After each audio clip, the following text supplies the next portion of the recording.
నేటి ఆత్మీయ మన్నా. దేవునికి స్తోత్రాలు. అందరూ బాగున్నారా అండి? వాక్యం చూసుకుందాం రండి. హోషేయ గ్రంథం 14వ అధ్యాయం 5వ వచనము.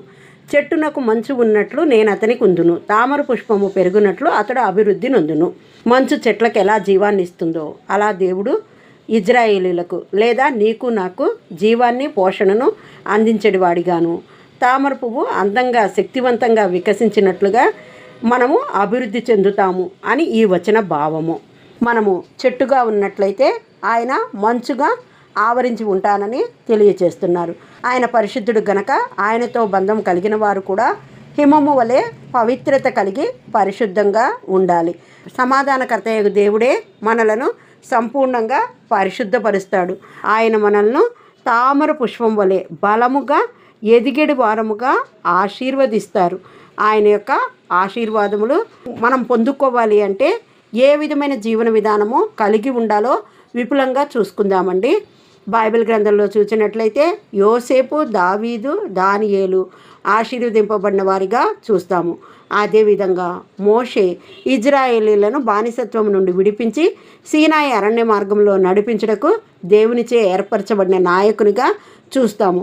సౌలు పౌలుగా మార్చబడటం గురించి కానీ మరి ఇంకనూ అనేకులను గురించి కానీ చూడగలుగుతాము. ఇక్కడ మనము చూసినట్లయితే అనేక మంది తమ జీవితంలో ఆయా సందర్భాల్లో కొన్ని తీర్మానాలు తీసుకుంటారు.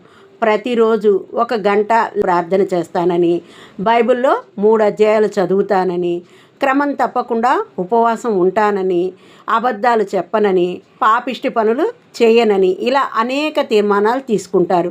అదే విధముగా దేవునికి ఇవ్వవలసిన సమయము ఏదైతే ఉందో 2.5 గంటల సమయము ఆయనకు ఇస్తామని ఇలాంటి అనేక తీర్మానాలను ఆవేశపూరితంగా తీసుకుంటారు. కానీ వాటిని అమలు పెట్టే విషయంలో మాత్రం నిర్లక్ష్యాన్ని కనపరుస్తారు. కొంతమంది తాము తీసుకున్న తీర్మానానికి కొన్ని రోజులు బాగానే కట్టుబడి ఉంటారు. కానీ ఏదైనా చిన్న కష్టం కానీ ఆపద కానీ రాగానే వాటన్నిటినీ విడిచిపెట్టేస్తారు. దానియేలు కూడా బాలుడిగా ఉన్నప్పుడే ఓ నిర్ణయం తీసుకున్నాడు. ప్రతిరోజు రాజు భోజనము కాక తాను ఏదైతే తీర్మానించుకున్నాడో ఆ భోజనము మాత్రమే భుజించడు వాడిగా నిలిచాడు. అదే విధముగా ప్రతిరోజు ముమ్మారు ప్రార్థన చేయాలని, నీతిమంతునిగా యథార్థంగా జీవించాలని తీర్మానం తీసుకుని ఆ తీర్మానానికి కట్టుబడి జీవించాడు. ఎన్ని సంవత్సరాలు జీవించాడు, ఎంతవరకు జీవించాడంటే కడవరకు తన మరణము వరకు కూడా ఆ విధమైన జీవన విధానాన్ని కలిగి ఉన్నాడు.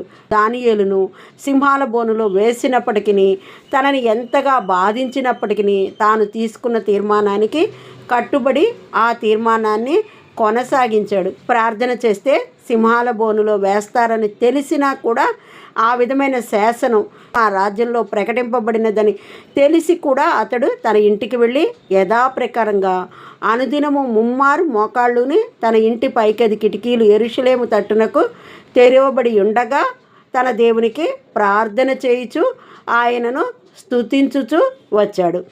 తన ప్రాణాలకే ముప్పని తెలిసినా కూడా ఆ విధమైన తీర్మానాన్ని కట్టుబడి జీవించాడు. ప్రార్థన విషయంలో, వాక్యాన్ని ధ్యానించే విషయంలో, ఉపవాస విషయంలో, పరిచర్య చేయుట విషయంలో మనం తీసుకున్న తీర్మానాలను ఎన్ని ఇబ్బందులు వచ్చినా కూడా దేవుని యొక్క సహాయంతో కొనసాగించుకునే వారముగా ఉండాలి కానీ వాటిని విడిచిపెట్టే వారముగా ఉండకూడదు. నాగటి మీద చెయ్యి వేసిన వారు వెనుదిరిగి చూడకూడదు. దేవుడు మనలను అభివృద్ధి పరుస్తాడు. ఏ విధంగా అభివృద్ధి పరుస్తాడంటే మనం కొలనులో చూసినట్లయితే తామర పుష్పము ఎంత బలంగా ఎదుగుతుంది, ఆకు కూడా వెడల్పుగా, ఆ యొక్క కాడ మరి గుండ్రంగా ఒక బలమైనదిగా ఎదుగుతూ పైకి వచ్చి ఆ యొక్క పుష్పం నీటి మీద తేలి ఆడుతూ చూపరులకు ఎంతో ఆహ్లాదకరంగా నిలిచి ఉంటుంది.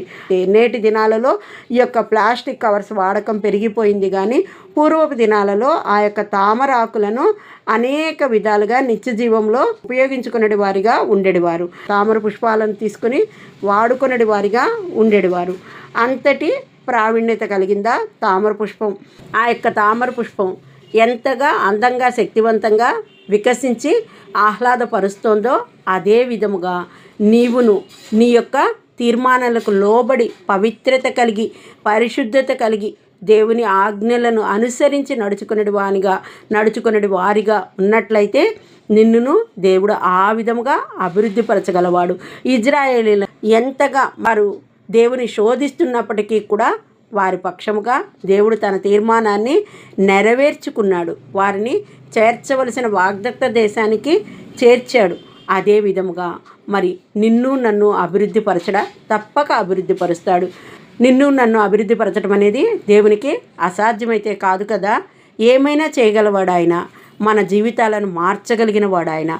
కాబట్టి ఏ విధముగా మనం ఆయన యందు తీర్మానాలను కలిగి జీవించాలని ఆశ కలిగి ఉన్నామో ఆ విధమైన జీవన విధానం కలిగిన వారముగా నిలిచినట్లయితే ఆయన మనలను అభివృద్ధిని అందిస్తారు, తప్పక ఆశీర్వదిస్తారు. ఆ విధముగా మనము సమృద్ధి కలిగిన జీవితాలను జీవించగలిగే వారముగా నిలిచి ఉందుముగాక. ఆమెన్. హల్లెలూయా.